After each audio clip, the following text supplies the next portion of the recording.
यह संसदीय डिक्टेशन 80 शब्द प्रति मिनट की गति से उच्च गति अभ्यास प्रतिलेखन संख्या 82 से है। यदि यह आपको अच्छा लगे तो लाइक, शेयर और सब्सक्राइब अवश्य करें। रेडी।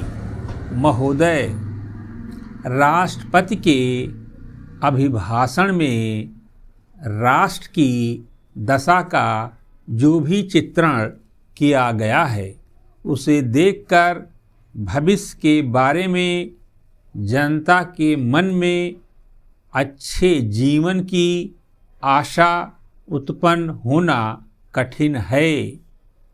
अभिभाषण में अधिक बल शासन ने अभी तक जो कुछ किया है उसकी ओर दिया गया है, जबकि यह सदन और राष्ट्र की जनता आज हमारे सामने जो संकट खड़े हैं उनका निराकरण किस प्रकार किया जाएगा, इस संबंध में मार्गदर्शन की आशा करती थी। राष्ट्र जीवन के भिन्न भिन्न क्षेत्रों में सरकार द्वारा अपनाई गई नीतियों के जो परिणाम हुए हैं वह हमारे सामने हैं और मुझे यह देखकर बड़ा दुख हुआ है कि राष्ट्रपति महोदय के अभिभाषण में राष्ट्र की सुरक्षा के लिए, एकता के लिए जो नए नए संकट खड़े हो रहे हैं उनका कोई उल्लेख नहीं किया गया है। पैरा। कुछ ही दिन हुए हमारे रक्षा मंत्री ने एक भाषण में कहा था कि भारत 100% सुरक्षित नहीं है।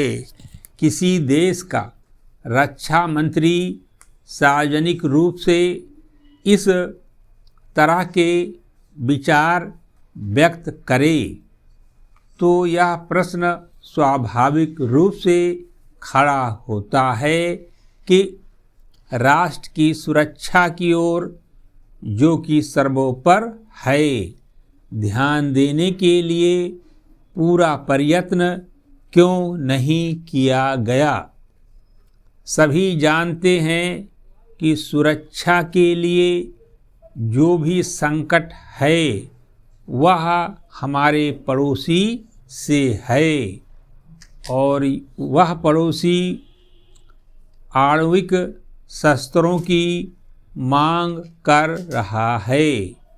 वह शस्त्र किसके विरुद्ध काम में लाए जाएंगे, इसके संबंध में किसी को संदेह नहीं है, किंतु प्रश्न है क्या हमारा सैनिक बल, हमारा साज सामान किसी भी आक्रमण का सफलतापूर्वक सामना करने में समर्थ है।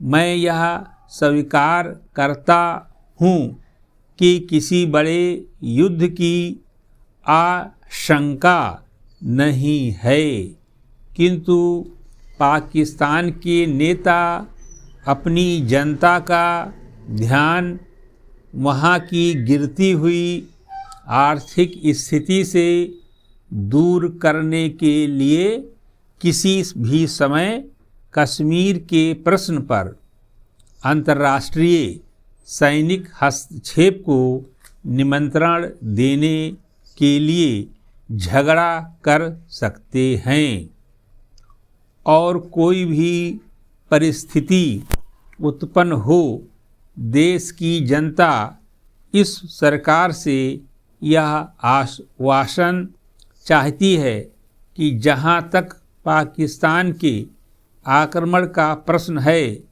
भारत 100% सुरक्षित है। इस संबंध में सरकार को जनता के मन में विश्वास उत्पन्न करने का प्रयत्न करना चाहिए।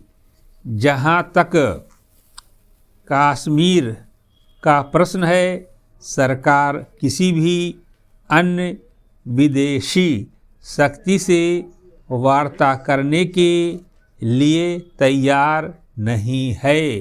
समाप्त।